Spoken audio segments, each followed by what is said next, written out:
Hello everyone, watch this review here with a look at She-Hulk from Marvel Universe, Series 4. This is the first Series 4 figure I picked up, and this is the year where they did away with the stand and gave us this sort of crappy little piece of cardboard instead.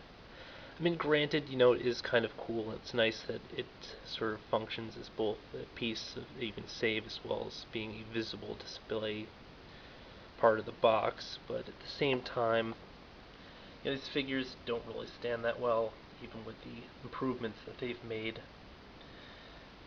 They really do need the stand, so kind of lame. Now, while there have been a bunch of figures I've been meaning to pick up or wanted to pick up, so far they really haven't hit retail in my area. I know Kraven's out supposedly, Beta Ray Bill and all that, and I will pick them up eventually when I do find them. Of course, Scarlet Witch as well, which I'm looking forward to.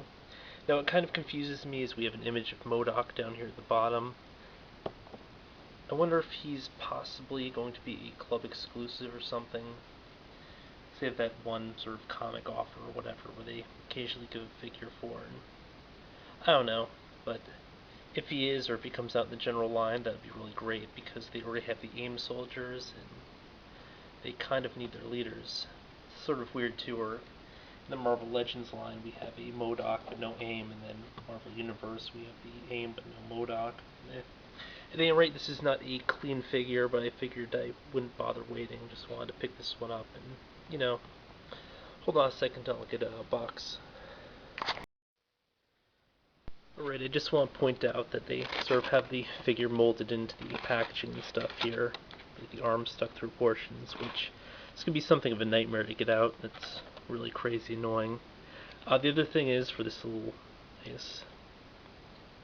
comic cover, little card, whatever, that she comes with, once again, I do really like the concept, but before we were getting actual full cards, I'm not sure why they couldn't just give us a larger version of this on that, because at least that would be something tangible. This is kind of nothing. Right, to start things off, this isn't just a reuse of a female body mold, it is in fact something quite new, something quite different, because the character is her proper size. She-Hulk is quite a bit taller than your average female character, and even taller than many of the males. She also features a lot of the newer articulation, as well as double pin jointed elbows, which are sort of a rarity for the Hasbro 3 3/4 scale stuff. Toy Biz, of course, did on theirs, but Hasbro's kind of been catching up to Toy Biz technology in many ways. And of course, she has the ankle rockers, but even with those, she doesn't stand terribly well. And she also has the calf splits, which you kind of do need when you have ankle rockers, just to sort of get the side motion again. So yeah, she can stand, but I guess she's a little bit more sturdy than I thought. Detail-wise, you'll notice that they use the same blue highlights for the sort of white paint that they've done on quite a few of their other figures. It doesn't look as bad as on, say, Mystique here. They really went heavy in places, but it's just kind of weird that they do it for the upper portion here, but not the lower portion. Then, of course, she gets it on the boots. The sort of pink or purple with sort of glittery effect doesn't have any sort of shading. It's sort of nice color. Of course, you'll notice it's also here in the gloves. The hair has either a green layered over black or a black layered over green. It's kind of hard to tell. It's kind of obnoxious highlight, though. It doesn't seem to look all that great. In the comics, the character did have more greenish hair, so it is a little confusing, or at least I recall her having greenish hair. My memory might be going, but I could have sworn green. Now, facial expression, because this one's paint's a little bit off, it looks like one eye is bigger than the other, which kind of sucks. Otherwise, if you notice, the actual facial detailing is pretty solid. I am liking that quite a bit, and you'll notice that her lips have this sort of glittery green paint for them, which is cool. Also, there's an unpainted neck joint here. Mine has some sort of white paint on the outside there, and they didn't quite get the paint right at the his sort of V-neck portion. Yeah. I mean, other than that, the paintwork is pretty solid. The sculpt, decent enough. Granted, the character doesn't look as busty as I recall, and I don't like how they sort of sculpted the knees here. It's kind of weird. In terms of articulation, we have a point of rotation at the wrist, double pin here at the elbow, again, very cool.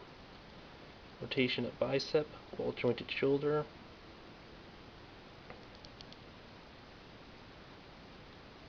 Head is sort of a lined ball, but you won't get much back motion with the hair. It's a soft rubbery plastic. It's completely painted on the back, unpainted on the back there, which also answers the question. It's black on green, as opposed to the other way around. And of course, she doesn't get a whole lot of rotation either. Though it kind of looks cool the way that the hair sort of moves on the body there. The torso joint, not a whole lot of motion. Has a bit of up and down. I wonder if the paint is chipped now. It's weird. I didn't notice that when I started reviewing it, but it looks like she's got paint chipped there. The leg seems to be on a sort of physical ball at the hip, so the outward motion kind of impeded. Then it's rotation at the upper thigh, double pin at the knee, rotation at the boot or calf, and then the sort of ankle rockers. All in all, decent figure. It's sort of been overdue that we get a She-Hulk on a scale, so it's cool that finally happened. In general, she hasn't seemed to have a ton of figures. I believe Hasbro was the only one to do. Toy Biz didn't do any figures for her, but Hasbro ended up doing at least 2 before they're going to be doing the new one for their relaunch Marvel Legends line. And of course, I believe this probably came out a bit better than those other versions. I just remember the Blob Series 1 having this really horrendous head sculpt, but it's cool that they sort of got this one right. This has been a look at She-Hulk. Definitely a pretty decent figure. Probably worth a serious look at. But, this character might appeal more specifically just to fans. I'm not 100% sure. But yeah, until next time, folks. One quick additional note, the elbow joint seems to feature the same sort of soft rubbery plastic seen in Wave 2 of their revamped Marvel Legends figures. And as such is just, I don't know, feels sort of flimsy. I imagine that if you push the joint too far in either direction, it'll probably snap. Or at least the part will come off the peg, so, just one consideration.